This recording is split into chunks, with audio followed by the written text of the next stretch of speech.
করে নবীর প্রেম ভালোবাসা নিয়ে একটু ধৈর্য ধরে সময়ের অপেক্ষা করবেন, সময়ের অপেক্ষা করবেন, রবের হুকুম আসা পর্যন্ত সময়ের অপেক্ষা করবেন। মনে রাখবেন, ভাঙ্গা জিনিসগুলোকে আল্লাহ এমন ভাবে সুন্দর করে নতুন করে সাজাবে, আপনাকে এমন সুন্দর জীবন দান করবে, যারা আপনাকে নামাতে চেয়েছিল তারা আপনি পর্যন্ত আর পৌঁছাতে পারবে না। সুবহানাল্লাহ। যারা আপনাকে টেনে ধরে নামাতে চেয়েছে তারা অনেক পিছনেই পড়ে থাকবে, আপনি রবের রহমত নিয়ে অনেক দূরে এগিয়ে থাকবেন। মনে রাখবেন, শুধু একটু সয়ে যাবেন, একটু ধৈর্য ধরে থাকবেন, একটু সহ্য করে চুপ করে থাকবেন। যত সইবেন তত পাইবেন, যত সইবেন তত পাইবেন। কোনো আফসোস নাই, কোনো আপত্তি নাই, কোনো হাহুতাশ নাই। রবকে শুধু এতটুকু বলবেন যখনই মন খারাপ হবে, সিজদায় মাথাটা ঝুঁকিয়ে, ইয়া রব, আমি যা পেয়েছি কোনো কিছু পাওয়ার যোগ্যতা আমার কাছেই নেই, সব তুমি দয়া করে দান করেছো, সব তুমি দয়া করে দান করেছো। একটা জিনিস পাওয়ার যোগ্যতা আমার নাই, এই চোখ পাওয়ার মতো যোগ্যতা আমার কাছে নেই, এই কান শোনার মতো কান আমার কাছে নেই। আল্লাহ, কোনো কিছুরই পাওয়ার যোগ্যতা নাই, তুমি দয়া করে দেখার জন্য দুইটা চোখ দিয়েছো, তোমার দরবারে শুকরিয়া। সুবহানাল্লাহ। তুমি শোনার জন্য দুইটা কান দিয়েছো রব, তোমার দরবারে শুকরিয়া। কিভাবে শুকরিয়া আদায় করবো রব, আমার কাছে ভাষা নাই। হাজার গুনাহ করেছি, তুমি রিজিক বন্ধ করে দাও নাই। ফজরের নামাজ পড়ি নাই, ঘুম থেকে ওঠার আগে তুমি তো আমার জন্য নাস্তার ব্যবস্থা করে দিয়েছো। সুবহানাল্লাহ। আল্লাহ, এত গুনাহ করেছি, এত নাফরমানি করেছি, তারপরে তুমি বারবার ডেকেছো, বারবার করে ডেকেছো, বারবার করে ডেকেছো। কুল ইয়া ইবাদিয়াল্লাযিনা আসরাফু আলা আনফুসিহিম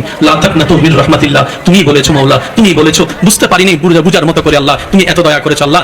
সাগর নদী আর পাহাড় বনে পাখিদের গুনগুন গুঞ্জরণে, সাগর নদী আর পাহাড় বনে পাখিদের গুনগুন গুঞ্জরণে, ভেসে আসে ওই সুমধুর তান, ভেসে আসে ওই সুমধুর তান, চারিদিকে শোনো আল্লাহর জয়গান।